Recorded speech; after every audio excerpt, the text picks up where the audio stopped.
વિદ્યાર્થી મિત્રો, ધોરણ 8 વિજ્ઞાનની એકમ કસોટીની આ ક્વેશ્ચન બેંક છે, જેમાં પ્રકરણ 7 થી 12ના ક્વેશ્ચન છે.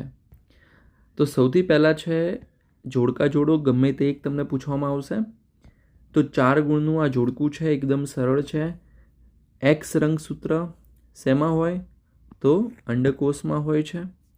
એક્સ એક્સ છોકરીમાં, એક્સ વાય છોકરામાં અને એક્સ અથવા વાય રંગસૂત્ર શુક્રકોષમાં હોય છે. ત્યારબાદ બીજું વીણા.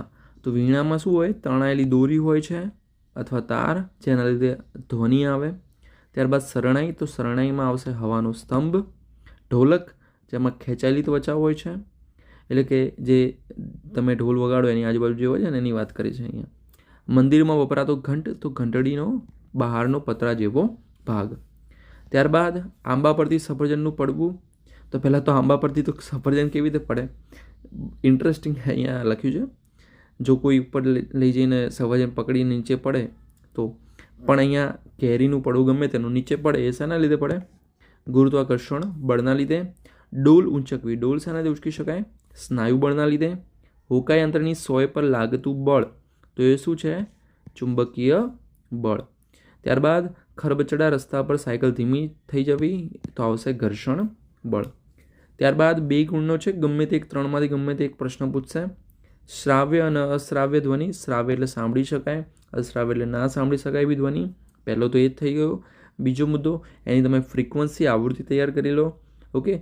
ત્યારબાદ વિદ્યુત સુવાહક અને વિદ્યુત મંદવાહક. વિદ્યુત સુવાહક એટલે જેનું વિદ્યુતનું વહન સરળતાથી થઈ શકે, જેમ કે ધાતુનો તાર છે એમાં સરળતાથી થઈ શકે. જેમાં ન થાય અને વિદ્યુતનું મંદવાહક, એટલે તમારે વ્યાખ્યા લખવાની રહે પહેલી. ઓકે, કે જેમાંથી વિદ્યુતનું વહન થઈ શકે એને વિદ્યુતનું સુવાહક કહે છે. જેમાંથી વિદ્યુત વહન ન થઈ શકે તેને વિદ્યુતનું મંદવાહક કહે છે. વિદ્યુતના સુવાહકમાં ઉદાહરણ તરીકે તાર, લોખંડનો તાર, તાંબાનો તાર. ત્યારબાદ વિદ્યુત મંદવાહકમાં ઉદાહરણ આવશે કાચ, લાકડું, પ્લાસ્ટિક વગેરે. સરકતું ઘર્ષણ બળ અને લોટન ઘર્ષણ બળ વચ્ચેનો તફાવત આવી રીતે છે. ઘર્ષણ બળનો તફાવત તો ચોપડીમાં ઇઝીલી તમને મળી જશે. ઓકે.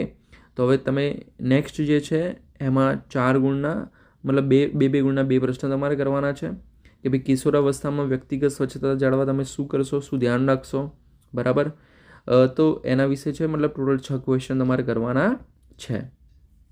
ઓકે, સ્ક્રીનશોટ પાડી લેજો એટલે વાંચતા તમને પછી ફાવે ચોપડીમાંથી. ત્યારબાદ પ્રશ્ન 3 મુદ્દાસર જવાબ લખવાનો છે. કોઈ પણ એક 4 ગુણનો છે, 3માંથી ગમે તે એક. ત્યારબાદ પ્રશ્ન 4 ગમે તે 3 2 ગુણના પ્રશ્નો છે, ગમે તે 3 પૂછશે. તો આ છે પ્રશ્ન 4. ઓકે, સ્ક્રીનશોટ પાડી લેજો. તો વિદ્યાર્થી મિત્રો, ત્યારબાદ લાસ્ટ પ્રશ્ન 5 છે. 5 ગુણનો એક પ્રશ્ન, જેમાં તમારે કેવી રીતે તમે નિર્માણ કરશો, કેવી રીતે બનાવશો, એના વિશે તમારે સ્ટેપ બાય સ્ટેપ લખવાનું રહે છે. તો એના 3માંથી ગમે તે એક પૂછાશે, એટલે 5 ગુણનો આ પ્રશ્ન. તો આ હતી એકમ કસોટી તમારી.